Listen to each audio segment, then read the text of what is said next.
Yes, we've been we're using the red across the painting, as you see, still to be developed but it's there really. It's starting to really begin to key the whole painting, but there's something else to key this picture now, and it's about the uniform, and it's black.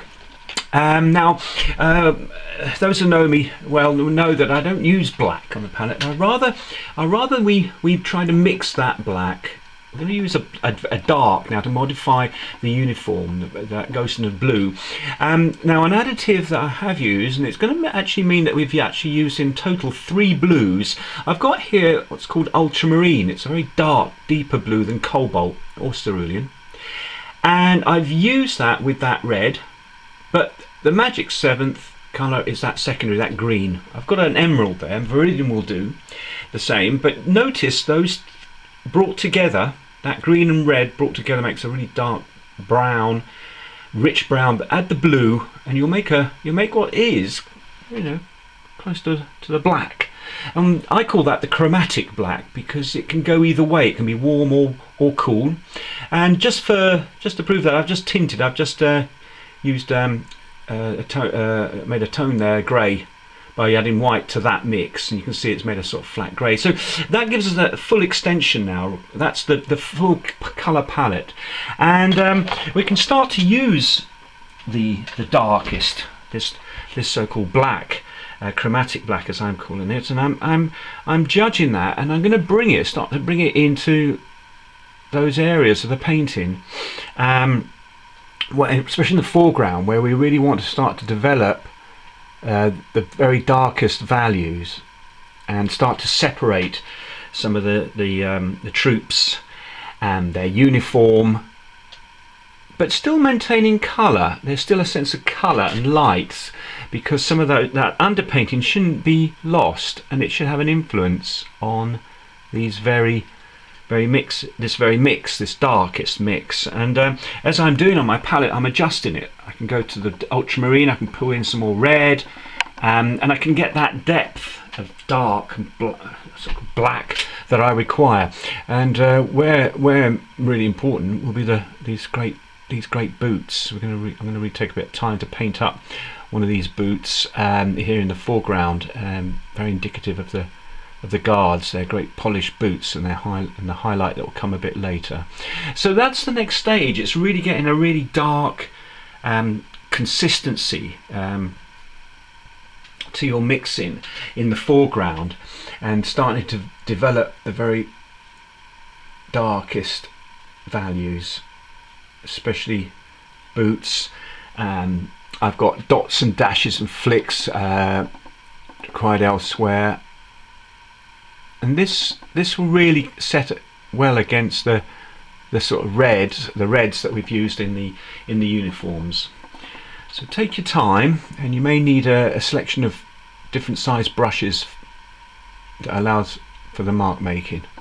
Very good, everyone. We're nearing completion now. It's dots and dashes, dare I say. I think we've established the whole colour scheme of the painting now, and it's just a final chapter. I think it's the highlighting and the use of white. Using white. It's all about the uniform, and we just got to start just to put in a few details, flashes of the uniform. This is important too. Anything that gives us a bit of a reveal on these figures, on these in detail. So it's a great thing of uniforms is colour and patterns, stripes and so on. So we've got to pick up on all of that. So just take your time now, and a little bit of research, and it's all about that finishing touches. And pure white, if I just clean this brush, just the installation of pure white, right at the end, just using white on its own. Now the troops, the guardsmen, have very ceremonial. They wear white. They're wearing white. They have gloves on, That's all very important too. That's all part of something that we can use as a painter to pick up on the white. And finally, in terms of white, the glint, dare I say, of steel. Steel reflected on the rifles of the soldiers. They have the bayonets even fixed. There's also the swords of the officers. So these are, and perhaps even, yeah, on the horses also. So you know, this is sort of just simple little additions here, just sort of highlight, give a little bit of movement to the eye, flick the eye about, but don't be speckled with white.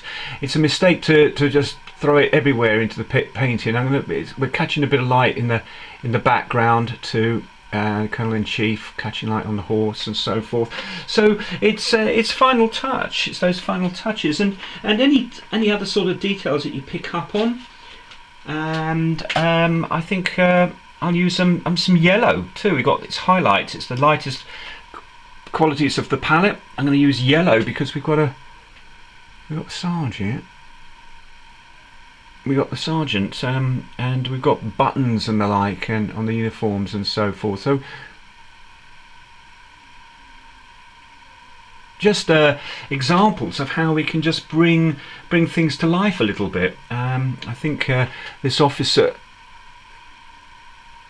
there's a little bit of this sort of yellow gold braid on the horse's.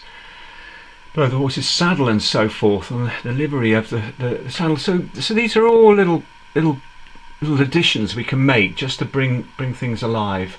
So enjoy that at the culmination of the painting, and also at the end, a final touch here, regiments and plumage and insignia. I might just put a flash of something like that there. Now that might denote the regiment. So that's just a nice little addition of the green here. Maybe the officer will have a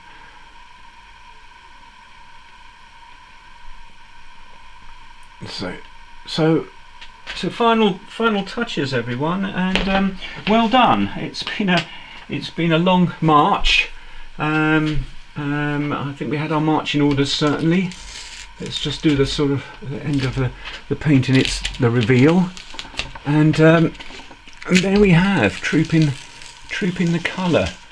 I hope you've had an enjoyable, not challenging experience. Well done, everyone.